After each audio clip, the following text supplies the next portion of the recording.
Hello students of class 8। ये आप लोगों की राष्ट्रीय गृह विज्ञान एंड गृह शिल्प की बुक है और आपका गृह विज्ञान का फर्स्ट चैप्टर है स्वास्थ्य। लड़के को दरवाजा खटखटाते देख श्रुति ने अपनी मम्मी से कहा, मम्मी देखो इस लड़के के पैर कितने पतले व कमजोर हैं। श्रुति की मम्मी ने उस लड़के को पहचान लिया और बोली, आओ आदित्य, मैं अभी छोटू को लाती हूँ, तुम उसे पोलियो की ड्रॉप पिला दो। बच्चों, पोलियो क्या है? बचपन से ही बच्चों को 5 साल से कम उम्र के बच्चों को पोलियो ना पिलाया जाए तो उसे पोलियो हो जाता है। इसमें क्या होता है, जो हमारे पैरों की वृद्धि होती है वह रुक जाती है। मैं तो भूल ही गई कि आज पोलियो दिवस है। मम्मी अंदर जाकर श्रुति के छोटे भाई छोटू को ले आई। आदित्य ने उसके मुंह में पोलियो की 2 बूंद डाल दी। छोटू अजीब सा मुंह बनाता हुआ उसे पी गया। श्रुति यह सब विस्मित सी देख रही थी। आदित्य के चले जाने के बाद श्रुति ने मम्मी से पूछा, यह आदित्य कौन है? क्या आप इसे जानती हैं? मम्मी ने श्रुति को बताया, आदित्य एक गरीब लड़का है और पास के वो मोहल्ले में रहता है। पढ़ने में बहुत होशियार है। आदित्य 10वीं कक्षा में पढ़ रहा है। वह अपनी पढ़ाई का खर्चा स्वयं अखबार बेचकर पोलियो ड्रॉप पिलाकर निकालता है। तुम्हें पता है कि आज पोलियो दिवस है। आज 5 वर्ष से कम उम्र के बच्चों को पोलियो ड्रॉप पिलाई जाती है। जो 5 वर्ष से कम उम्र के बच्चे होते हैं उनको पोलियो की ड्रॉप पिलाई जाती है और सभी माता पिता को चाहिए कि वो अपने 5 वर्ष से कम उम्र के बच्चों को पोलियो की ये ड्रॉप पिलाएं। आदित्य क्या करता था, घर घर जाकर छोटे बच्चों को पोलियो ड्रॉप पिलाता था। छोटू को तो हर बार आदित्य ही पोलियो ड्रॉप पिलाता है। श्रुति ने आश्चर्य से पूछा, मम्मी आदित्य के पैर इतने कमजोर क्यों हैं? श्रुति ने अपनी मम्मी से कहा कि आदित्य के पैर इतने पतले और कमजोर क्यों हैं। मम्मी ने बताया कि उसे बचपन में पोलियो हो गया था। पोलियो से पैर की जो वृद्धि होती है रुक जाती है तथा अपेक्षित विकास ना होने के कारण पैर कमजोर हो जाते हैं। इसलिए कहा जाता है, यदि सही समय पर बच्चों को पोलियो की ड्रॉप पिला दी जाए तो बच्चों को पोलियो ही ना हो। अगर सही समय पर 5 वर्ष से कम उम्र के बच्चों को सही समय पर पोलियो की ड्रॉप पिलाई जाए तो उनको कभी पोलियो हो ही ना। लेकिन मम्मी वह बच्चों को घर घर जाकर पोलियो ड्रॉप क्यों पिलाता है? श्रुति ने पूछा कि वह बच्चों को घर घर जाकर पोलियो की ड्रॉप क्यों पिलाता है। मम्मी ने मुस्कुराते हुए कहा, मैंने भी यही सवाल आदित्य से पूछा था तो उसने हंसते हुए जवाब दिया कि वह नहीं चाहता कि उसकी तरह कोई और भी पोलियो का शिकार हो सके। आदित्य भी नहीं चाहता था कि मुझे पोलियो हो तो किसी और को ना हो सके, इसलिए वो घर घर जाकर पोलियो की ड्रॉप पिलाता था।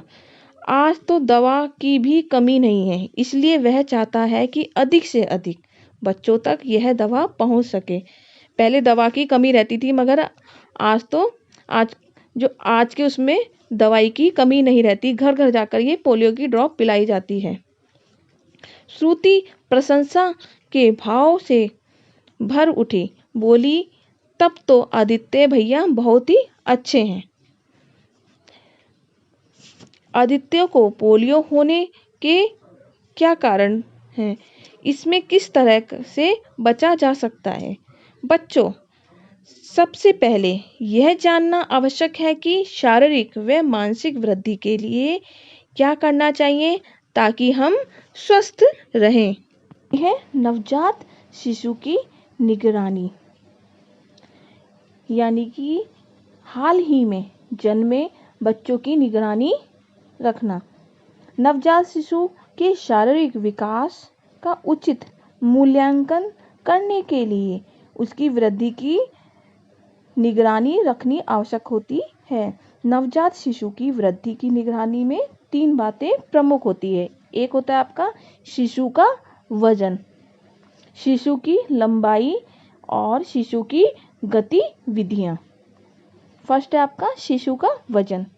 नवजात शिशु की शारीरिक वृद्धि की निगरानी रखना अति आवश्यक होता है। उसकी निगरानी रखना बहुत आवश्यक होता है।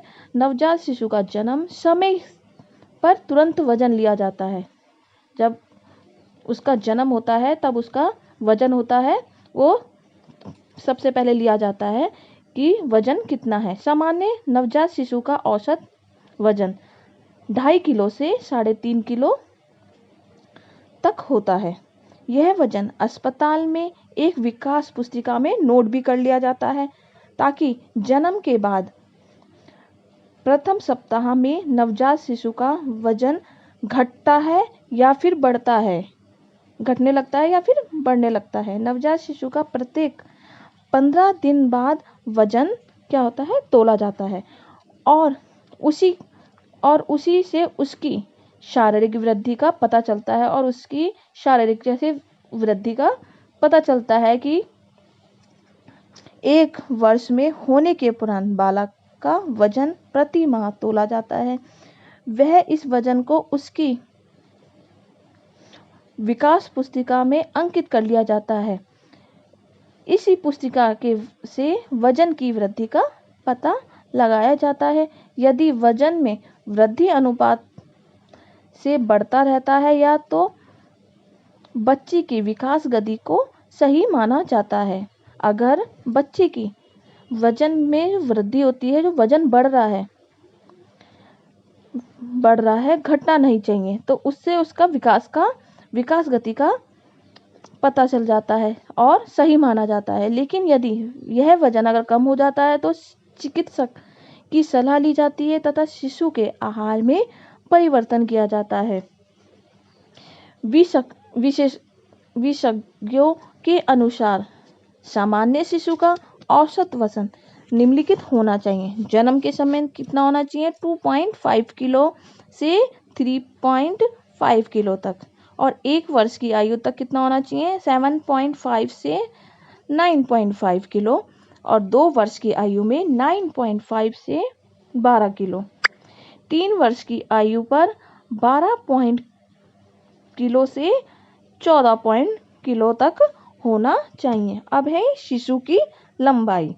नवजात शिशु की शारीरिक वृद्धि के अंतर्गत उसकी लंबाई का भी विशेष ध्यान दिया जाता है कि इसी बात को ध्यान में रखते हुए जब बालक का वजन तोला जाता है तब उसकी लंबाई भी मापी जाती है। जब वजन तोलते हैं तो उसकी क्या कहते हैं, लंबाई भी नापी जाती है। इसके लिए बच्चे को समतल मेज पर सामान्य मेज होती है उस पे लिटा दिया जाता है सीधा, जिस पर सेमी के चिन्ह लगे रहते हैं।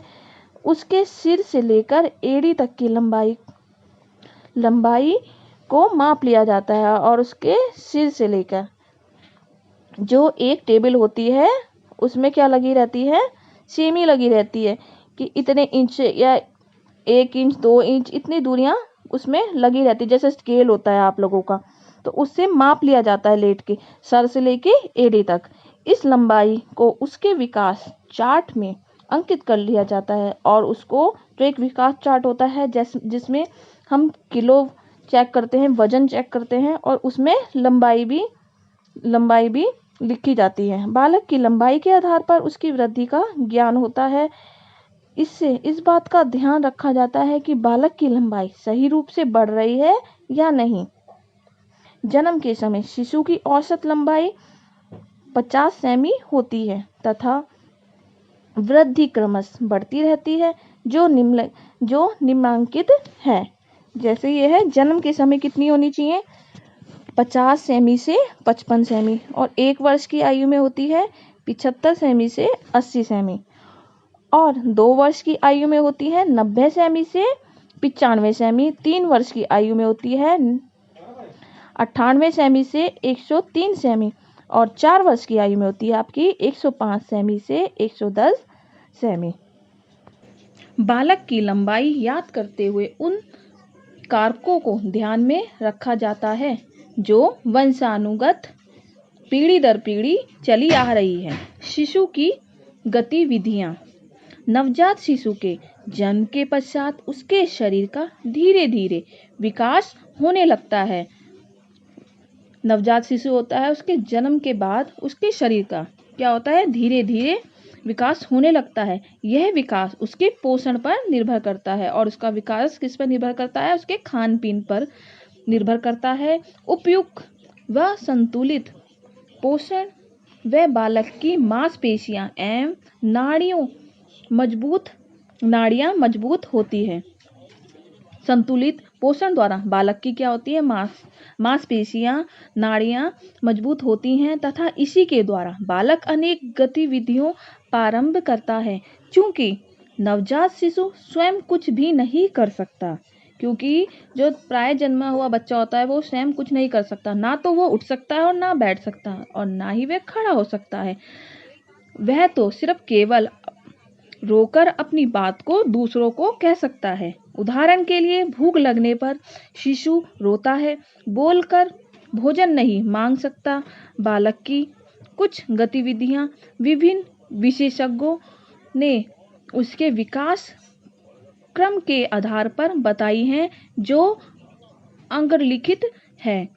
जैसे ये बता रखा है, आयु माह में और गतिविधियां किस जैसे है, 1 महीने में थोड़ी ऊपर करना, दूसरे महीने में छाती को ऊपर उठाना, सीना उठाना, 3 महीने में वस्तु को पकड़ना व छोड़ना, 4 महीने में सहायता से बैठना, किसी की सहायता से पकड़ाते हैं, जैसे बच्चों को पकड़ के बैठते हैं वैसे सहायता से बैठना।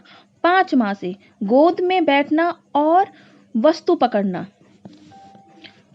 6 महीने में कुर्सी पर बैठना, 6 महीने पर बच्चा क्या होता है, कुर्सी पर बैठने लगता है, और 7 महीने पर वस्तु से खेलना, और 7वें महीने से किसी भी टेडी बियर हुआ, कोई बॉल हुई, उससे वो खेलने लगता है।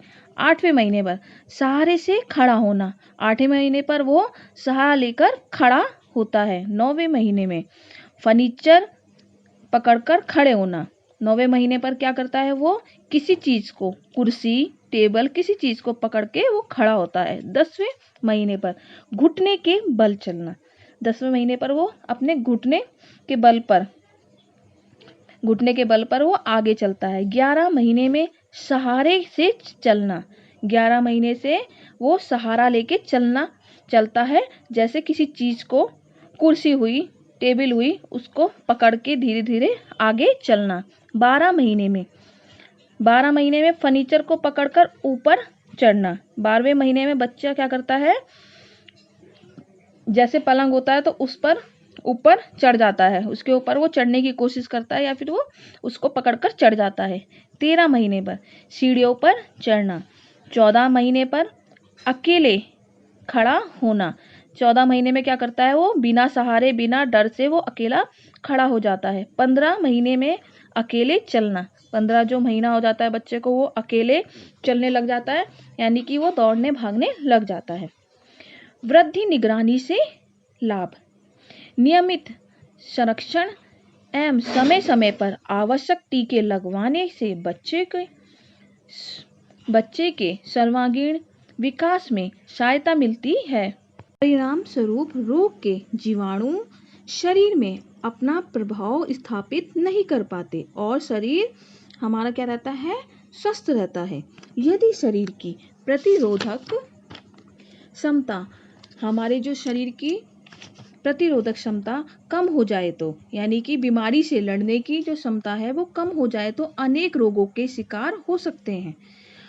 अतः उचित पोषण द्वारा, उचित खान पान द्वारा हम अपने शरीर की जो प्रतिरोधक क्षमता है उसका विकास हो सकता है।